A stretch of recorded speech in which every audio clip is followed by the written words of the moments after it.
नमस्कार। आज हम हिंदी व्याकरण में जो संज्ञा चक्र है वो पढ़ेंगे। संज्ञा की परिभाषा क्या है, ये कितने प्रकार की होती है, इसके क्या क्या एग्जाम्पल है, इनमें विभेद कैसे करते हैं, व्यक्तिवाचक संज्ञा से भाववाचक कैसे बनती है, भाव से जाति कैसे बनती है, वो सारे हम आज इसमें एक्सप्लेन करेंगे। पहले संज्ञा की परिभाषा क्या होती है। हमने छोटी क्लासों में पढ़ा, संज्ञा का मतलब होता है किसी व्यक्ति, स्थान, वर्ग, भाव और स्थिति। इसमें क्या है, भाव भी शामिल है, जो आपके हाव भाव है, जो आपका गुस्सा है वो भी शामिल होगा, जो आपकी हंसी वो भी शामिल होगी। स्थिति, आप किस पोजीशन में, किस स्थिति में, वो भी आपकी संज्ञा है। स्थान, किसी स्थान विशेष, जैसे जयपुर हुआ, दिल्ली हुआ, कोई भी स्थान हुआ जहाँ आप निवास करते हैं या जहाँ आप घूमने जा रहे हैं वो स्थान। व्यक्ति, कोई व्यक्ति का नाम किसी व्यक्ति विशेष के लिए भी हम जो प्रयोग करते हैं उसको बोलते हैं संज्ञा। अब संज्ञा को अलग अलग एग्जाम्पल से देखते हैं। जैसे कि श्याम के पिता जयपुर में निवास करते हैं।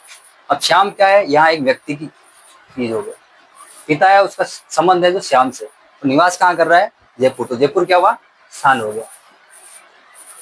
तो आगे देखेंगे हम संज्ञा के भेद।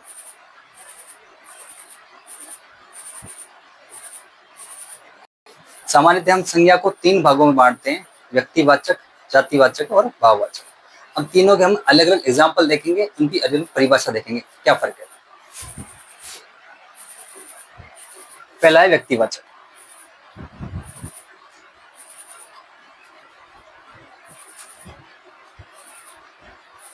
व्यक्तिवाचक ज्यादा टफ नहीं है, इजी है। व्यक्तिवाचक में क्या होता है कि आपको कोई वस्तु है उसके बारे में पता होना चाहिए, ये वस्तु है, उसके बारे में हम सबसे पहले, जैसे कि मान लीजिए कोई शब्द है,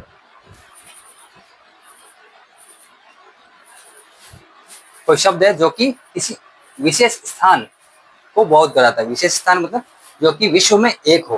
विश्व में कितने होने चाहिए, एक। अनेक होंगे तो वो व्यक्तिवाचक नहीं आएगा। जैसे कि मान लीजिए आप जानते हैं कि मैंने किसी को बता दिया कि ये हिमालय है, आपको पता लग गया ये हिमालय है। हिमालय मतलब इनका पहाड़ जो कि भारत में स्थित है। अब दूसरी बात, जो व्यक्ति देखेगा वो कहेगा हाँ ये हिमालय, क्यों, क्योंकि विश्व में एक है। विश्व में क्या है, एक। तो क्या होता है, किसी विशिष्ट होता है और दुनिया में एक ही होती है, और हम पहले से जानते हैं इसको कि भाई हिमालय है, उसके बाद हम बता सकते हैं ये हिमालय। अब खूब सारे एग्जाम्पल इसके, गंगा है, बाइबल भी हो गया, भगवत गीता हो गई, ताजमहल हो गया, रामायण हो गई, इन सबको हम व्यक्तिवाचक संज्ञा में समाहित करते हैं। दूसरा देखिए आप, जातिवाचक। जातिवाचक सिंपल है। जातिवाचक में क्या होता है कि ये एक नहीं होते, ये अनेक होते हैं। जैसे कि मैंने बात की किसी की, व्यक्ति, व्यक्ति खुद एक जाति है। भेड़, भेड़ खुद जाती है। पुस्तक बोल दिया, अगर मैंने बात की पुस्तक की, तो पुस्तक खुद होगी जाती है। पुस्तक में खूब हो सकती है, 12th 11th की भी हो सकती है, किसी कॉम्पिटेटिव एग्जाम की हो सकती है ना। पर अगर मैंने बात कर दी रामायण या बाइबल, तो रामायण बाइबल क्या हो गया, विशिष्ट हो गया, तो वो आ गई व्यक्तिवाचक में। और हमने पूरी क्लास या वर्ग की बात कर दी तो वो हो गई जातिवाचक। जैसे कि वह शब्द इसमें प्राणी, पदार्थ, समुच्चय की पूरी जाति या वर्ग की बात करते हैं, उसको बोलते हैं जाति। तो इसमें खूब सारे, पुस्तक हो गया, घर है, नगर, जन्ना, खूब सारे। किसी पशु पक्षी की जो विशिष्ट है, जैसे चिड़िया बोल दिया, चिड़िया की खूब सारी जो होगी उसमें शामिल हो जाएगी, तो चिड़िया हो गया, जातिवाचक। कुत्ता हो गया, बिल्ली हो गई, ये क्या होगा, सारे जातिवाचक हो गए। नेक्स्ट पेज में देखते हैं। सामान्यतः हिंदी में 3 ही आर्टिकल, 3 ही अपने ये होते हैं संज्ञा। अब इंग्लिश में आर्टिकल होते हैं ए एन डी, उसके अकॉर्डिंग हमने क्या कर रखा है, 2 और विशिष्ट समाहित कर रखे हैं इनमें। जनरली ये क्वेश्चन इससे आते नहीं है, फिर भी हम इसको देख लेते हैं। 2 प्रकार की होती है। एक होती है द्रव्यवाचक। कौन सी होती है, द्रव्यवाचक। द्रव्यवाचक क्या होता है, जिसको हम गणना नहीं कर सकते। गणना कैसे, जैसे कि लोहा, शहद, तांबा, पानी, शहद, है ना।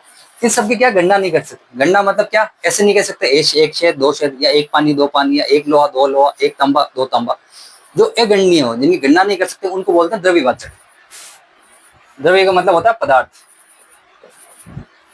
इसमें ठोस, द्रव और गैस तीनों शामिल होते हैं। द्रव मतलब लिक्विड और द्रव्य मतलब पदार्थ, ये फर्क है।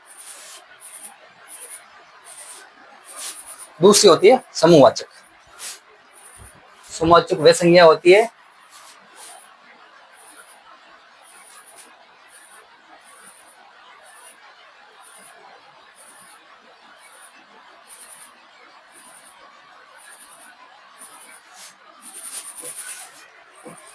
समूहवाचक वे संज्ञाएं होती है जिनको हम गणना कर सकते हैं, जो गणनीय है। जैसे कि मैंने कहा एक कक्षा है, तो कक्षा क्या गणनीय है ना, एक कक्षा, दो कक्षा, तीन कक्षा।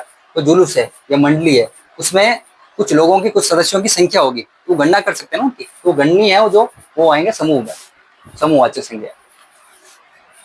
आगे हम देखेंगे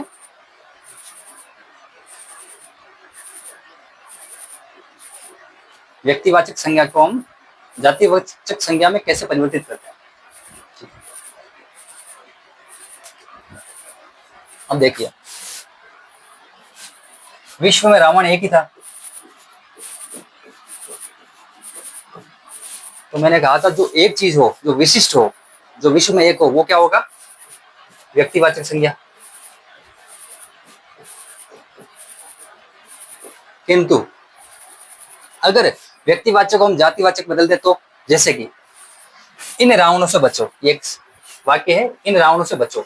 यहाँ रावण क्या है, हम जो रामायण वाला रावण है उसकी बात कर रहे हैं या सामान्य संदर्भ में एक जाति के संदर्भ में बात कर रहे हैं। रावण मतलब जो दुष्ट प्रवृत्ति का था, जो समाज में अभी दुष्ट प्रवृत्ति के लोग हैं, उनके लिए हम क्या शब्द यूज ले रहे हैं, रावण। तो रावण क्या हो गया, ये यहाँ पे व्यक्ति की बात नहीं है, रामायण वाले रावण की बात नहीं कर रहे, यहाँ पे जो समाज में दुष्ट लोग हैं उनके बारे में विचार कर रहे हैं। तो ये रावण हुआ एक जाति, इसलिए यहाँ नाम विशिष्ट है, किंतु इसका संदर्भ में देखेंगे तो ये क्या हुआ, जातिवाचक संज्ञा हो गया। सेकंड देखो, नेताजी के बलिदान से धरती पर अनेक सुभाष पैदा हो गए। अब नेताजी किसके संदर्भ में, नेताजी को कैसे संदर्भ कर सकते हो, नेताजी यहाँ क्या है, नेताजी के बलिदान से धरती पर अनेक सुभाष। अब सुभाष क्या है, सुभाष चंद्र बोस।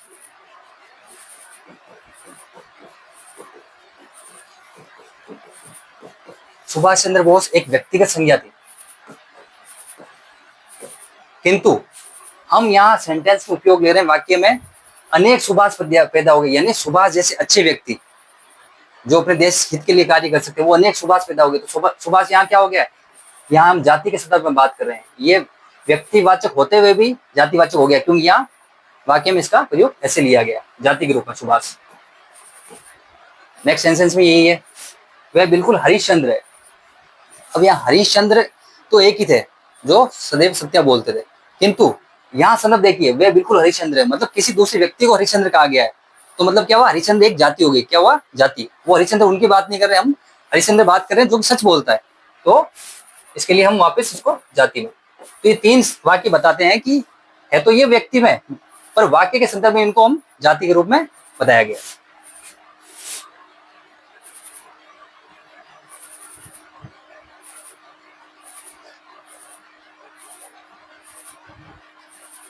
अब आगे देखते हैं हम, अभी हमने देखा कि कैसे कन्वर्ट करते हैं व्यक्तिवाचक को जातिवाचक। अब इसका विपरीत, जातिवाचक संज्ञा का व्यक्तिवाचक संज्ञा में कैसे उपयोग करेंगे। देखिए, पहला सेंटेंस है, गांधी जी राष्ट्रपिता कहलाए। अब गांधी जी महात्मा गांधी है, पर गांधी जी खूब हो सकते हैं ना, गांधी सरनेम तो खूब होते हैं, पर हम गांधी जी राष्ट्रपिता कहलाए ये विशिष्ट हो गए, गांधी जी जाति हो गई, गांधी जी खूब सारे लोग लगा सकते हैं, पर इस सेंटेंस में देखें तो गांधी केवल हम किसके लिए बात करें, महात्मा गांधी जी के बारे में, महात्मा गांधी जी के बारे में। तो इसलिए गांधी जी क्या हो गए, व्यक्ति एक विशिष्ट हो गए ना, इसलिए ये व्यक्तिवाचक संज्ञा हो गई। है गांधी जी जाति, पर यहाँ वाक्य के संदर्भ में ये व्यक्तिवाचक संज्ञा होगी। सीधा आगे देखिए, पंडित जी आधुनिक भारत के निर्माता थे। अब पंडित जी का तात्पर्य क्या है, पंडित जी तो खूब हो सकते हैं, किंतु इस संदर्भ में हम कह सकते हैं ये पंडित जी किसके बारे में कह रहे हैं, जवाहरलाल नेहरू जी के बारे में, है ना। पंडित जी खूब हो सकते हैं, जाति हो सकती है, पर हमने इसको परिवर्तित किया कैसे, व्यक्ति विशिष्ट व्यक्तिवाचक में। सीधा आगे देखिए, नेताजी ने आजाद हिंद फौज का गठन किया। नेताजी खूब हो सकते हैं, गली गली में नेता घूमते हैं, है ना, किंतु यहाँ नेताजी का संदर्भ क्या है, सुभाष चंद्र बोस। हमने इसको जाति को विशिष्ट में परिवर्तित कर दिया।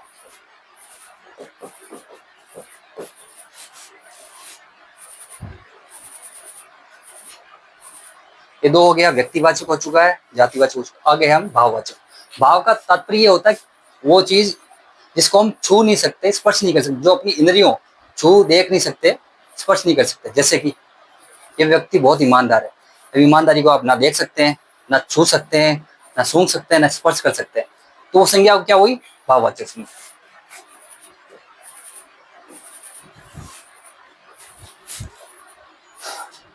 जैसे कि बुराई बुराइयां, दूरियां, दूरी को देख नहीं सकते, किलोमीटर देख सकते हैं पर दूरी को देख नहीं सकते, प्रार्थनाएं, ये सब क्या है? भाववाचक संज्ञा है।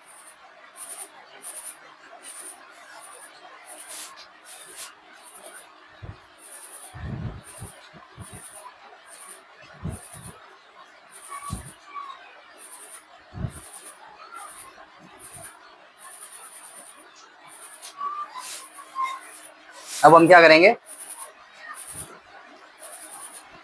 सीधा जातिवाचक संज्ञा से हम क्या कर रहे हैं? भाववाचक संज्ञा में परिवर्तित कर रहे हैं। कैसे करेंगे देखिए, अलग अलग तरीके हैं इसमें। है पहले प्रत्यय लगा सकते हैं। प्रत्यय क्या?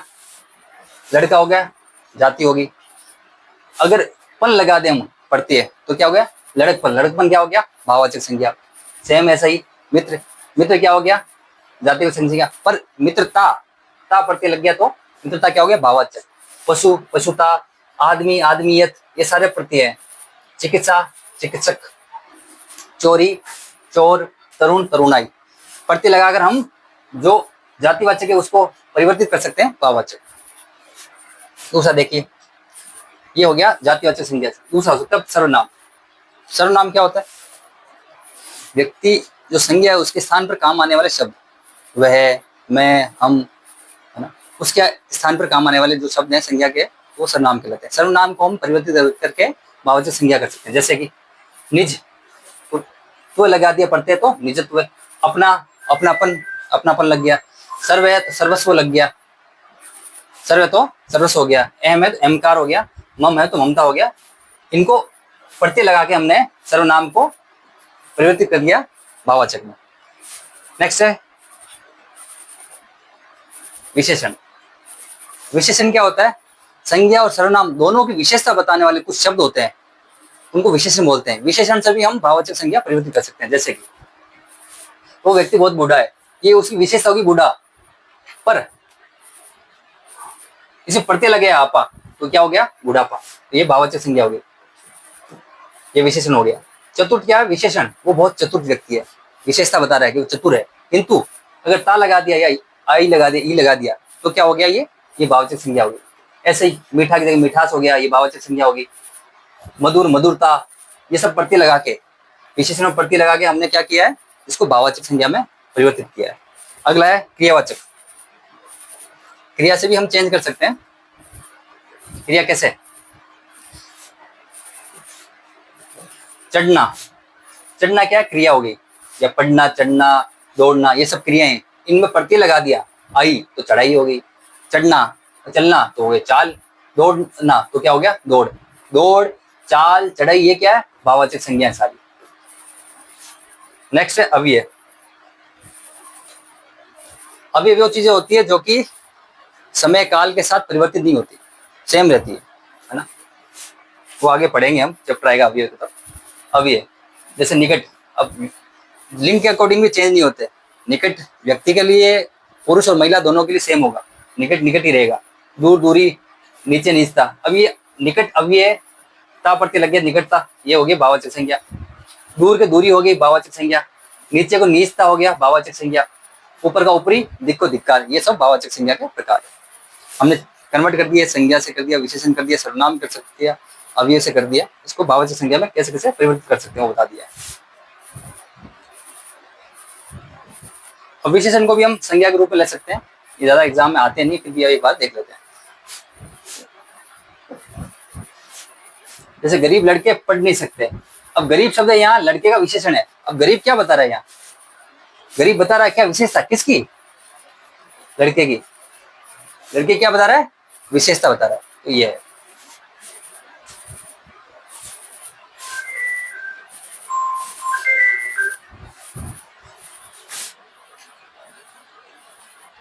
अन्य प्रयोग देख सकते हैं।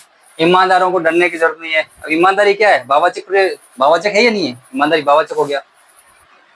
बड़े लोगों छोटों का ध्यान रखनी है, विशेषण हो गया। ऐसे हम आगे देख सकते हैं इसको। अब इनमें छांटना है वो हम कर लेंगे।